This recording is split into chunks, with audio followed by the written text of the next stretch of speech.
Good morning అన్న, మాది పల్లెర్లో అన్న, మీకు తెలిసే ఉంటది. గుర్తుపట్టాను నాయ బ్రాహ్మణం మీ పల్లెల్లో నీకు కిట్ కూడా ఇచ్చిన గుర్తుందా?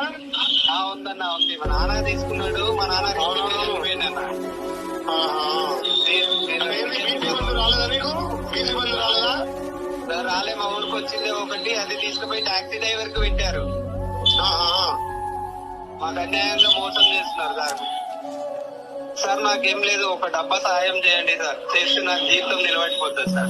మీ పేరు మీద నేను యాడ్ చేస్తాను సార్. ఎంతైతే మంచిగా ఈ డబ్బాకి ఎంత అవుతుంది? 80,000 అయితే సార్, మొత్తం క్లోజ్ అయిపోతుంది, నేను సెట్ అయిపోతుంది సార్. ఓకే. నమస్కారం, మాది పల్లెర్ల ఆంధ్రపూర్ మండలం, యాదాద్రి భువనగిరి జిల్లా.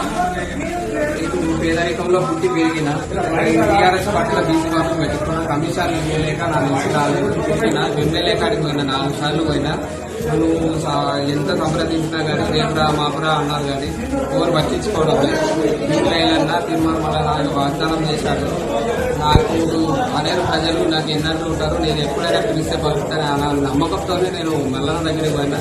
అది ఎలవేళ కృషి చేశాడని పోయినా, నీళ్ళైనా పిలవానే పలికిండు, నాకు సాయం చేసిండు, ఎలవేళలో సాయం చేసిండు. ఆలయ ప్రజలకి నమ్మకంతో పోయినా చేసిండు. మీరు ఇట్లా చూడండి, ఆలయ ప్రజలు మొత్తం అయిలన్నా ఇప్పుడే ఎంత చేస్తుందో మనకు తెలిస్తే ఎంత చేస్తుందో మీకు గిట్ట తెలుసు, నేను చెప్పాల్సిన అవసరం లేదు. చాలా చాలా కృతజ్ఞతలు తెలుపుతున్నాను.